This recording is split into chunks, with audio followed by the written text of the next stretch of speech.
Muito boa tarde a todos os ouvintes da Rádio Zorzai. É um gosto estar aqui convosco em mais uma edição da rúbrica Vamos Falar de Saúde.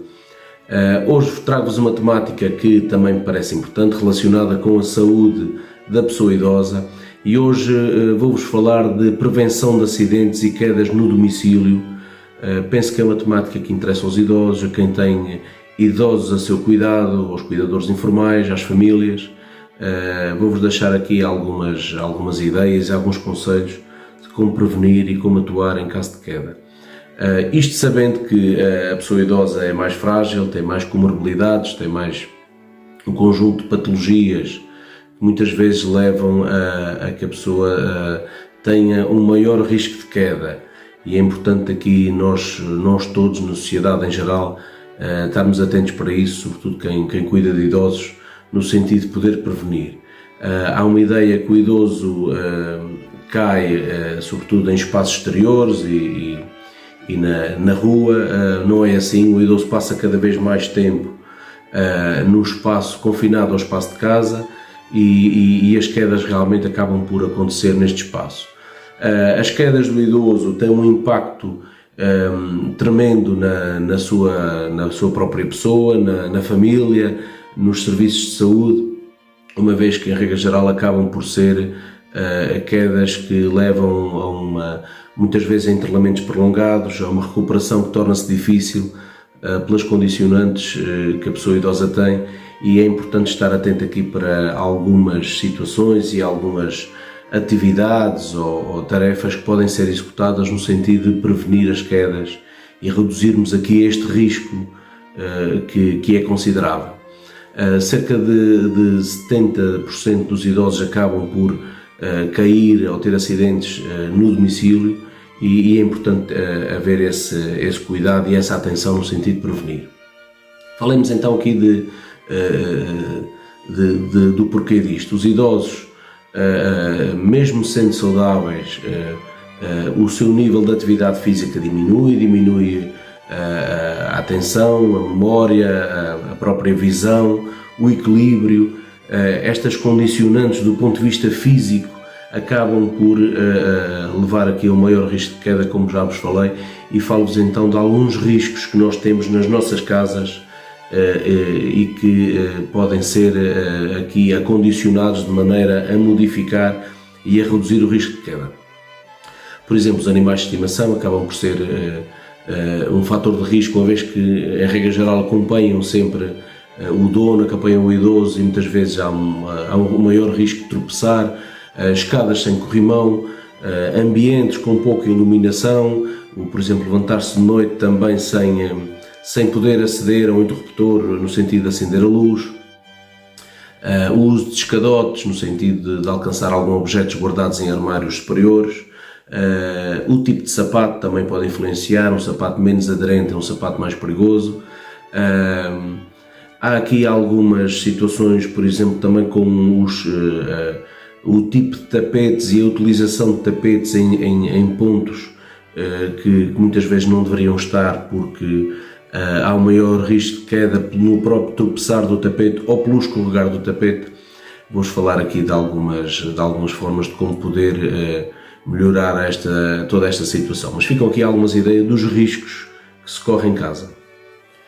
Uma vez que falámos aqui dos riscos de queda e dos riscos que existem em casa, falo-vos agora de um risco que é considerável e é importante estar atento, que é o risco da interação medicamentosa.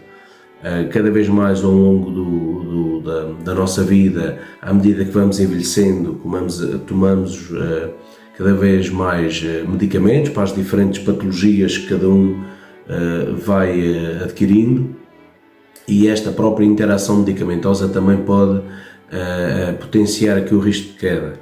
Isto é no sentido de se estar atento, porque muitas vezes há medicamentos que provocam um maior estado de sonolência, alterações da frequência cardíaca, da tensão arterial, podem provocar tonturas, e estes efeitos colaterais da medicação muitas vezes é mesmo um fator de risco para a queda. Portanto, estar atento, conhecer o medicamento e os medicamentos que o idoso faz, no sentido de poder alertar os serviços de saúde, o médico, o enfermeiro, de que aquele medicamento pode estar ali a provocar ou a causar alterações físicas e psíquicas que possam levar à queda, e é importante estar alerta para isso, no sentido de também colaborar em todo o processo de saúde do doente. Falo-vos agora aqui de alguns cuidados ou daquilo que está ao nosso alcance para quem tem idosos ao seu cargo e cuida de idosos, no sentido de melhorar o ambiente físico da casa, prevenindo assim as quedas. Já falei aqui de algumas situações, por exemplo, no caso dos tapetes, devem ser retirados o tapete da casa toda. Muitas vezes isto contraria os hábitos do idoso e digamos que contraria aquela falta de aconchego que o tapete dá muitas vezes, mas é importante que sejam retirados. O tapete é aqui um dos principais fatores de queda na pessoa idosa, pelo tropeçar, pelo escorregar no tapete, pode ser aqui um fator considerável. Os tapetes devem ser retirados, eventualmente deixar só o tapete quando o idoso sai da cama para colocar os pés no chão de uma forma confortável, mas deve ser de uma forma segura. Esse tapete que é imprescindível e que não pode sair, deve ser fixado ao chão, fixado com fita cola nas extremidades, colado. Há formas de o fazer no sentido de prevenir aqui as quedas. A cama do idoso não deve ser muito baixa, deve ser um ponto intermédio que não dificulte o próprio levante do leito. Os cadeirões ou as poltronas de descanso devem ter um apoio lateral, no sentido de ajudar também aqui o levante. Devem ser também de média altitude, no sentido de facilitar também aqui o levantar. Muitas vezes uma das formas é colocar almofadas na sua base.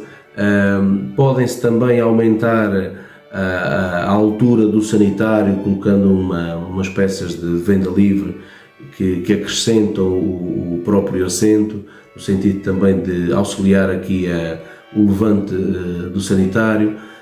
Nas casas de banho é importante instalar barras de apoio laterais na sanita, nos duches, no sentido do idoso poder segurar e evitar aqui a queda.